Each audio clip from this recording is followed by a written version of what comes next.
What's going on, family? This is your friend, Donovan Hilton, relationship management expert and business advisor.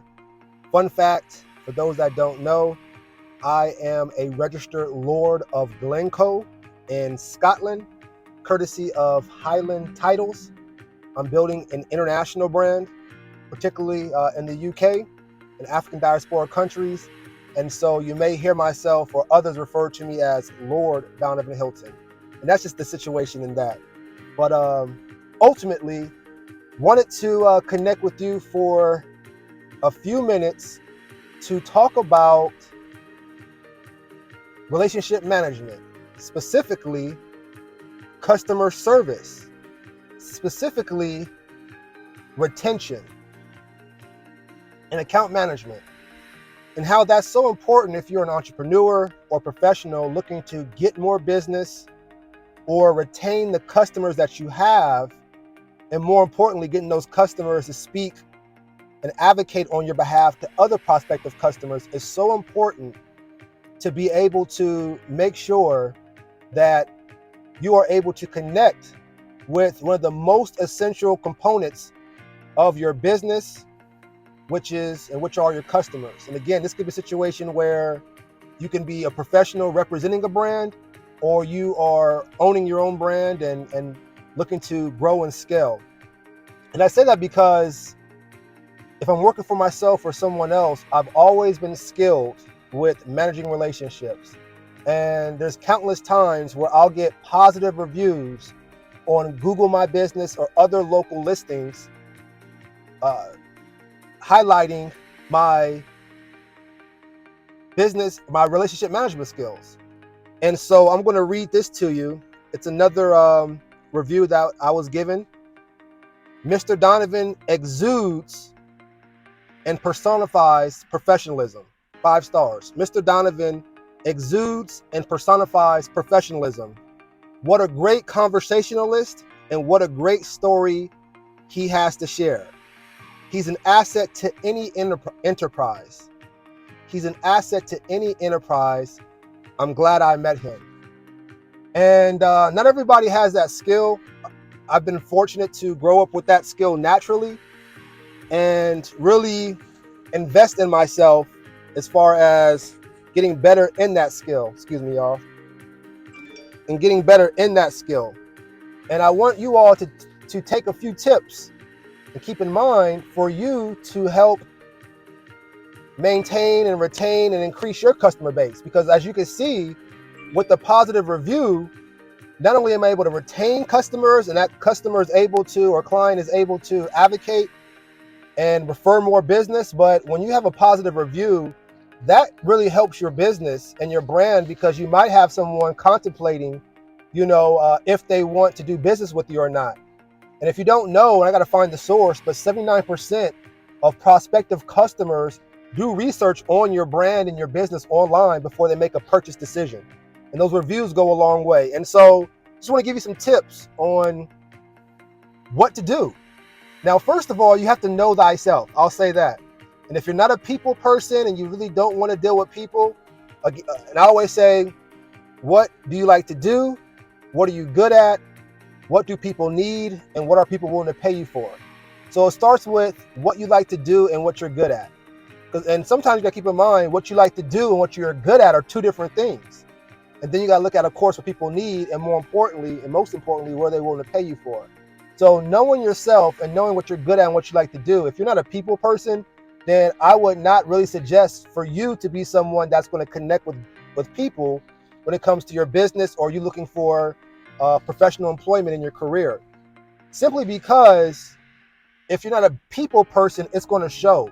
No matter what you say, no matter pretty much what you say, you are communicating to your prospects, customers, or anyone, your coworkers, usually through nonverbal communication, which is the most powerful form of communication, more so than verbal. And so you have to realize that before you even say anything to the customer, this could go into dating as well.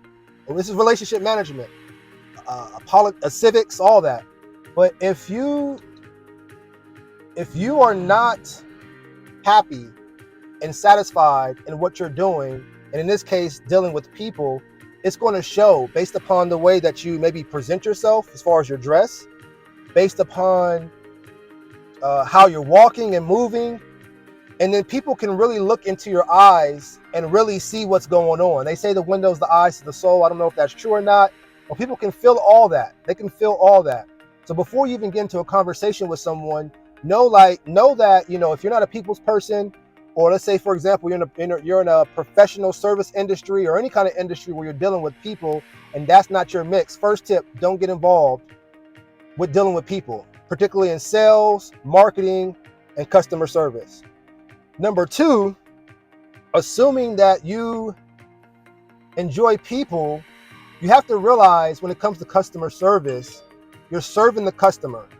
So if you don't believe in your brand and what you're doing, then again, I wouldn't recommend you get in front of people, because your job, respectfully, is to serve others.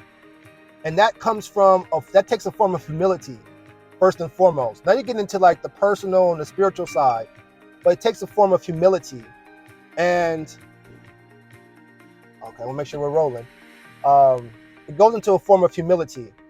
And if you're not in a service mindset, then the customer is going to feel that. And then we're going to get into the nitty gritty of it now. And then at this point, it depends on the type of interaction you're having with the customer. But if you're engaging with the customer for the first time and they know that they're going to deal with you, one of the greatest ways you can open up to start a conversation, because one, it's customer service is one, you're serving the customer, but two, you want to bring the focus back on the customer as much as you can. The more you allow someone to speak, the more you allow someone to share their thoughts, the more they're going to buy into, who you are, because they're going to say, man, this person understands me or overstands me, or this person allowed me to share what I had to share. That's a rare thing in these days. So one of the best ways that I open up in dealing with meetings or connecting with the customer is, do you have any questions for me? And that's a very important question, and that doesn't have to be the only question, but that's a great question. And again, I'm raw talent. I don't have no college background. I'm learning and getting certified in certain small programs, to master my skill. So it's natural talent and me investing in myself.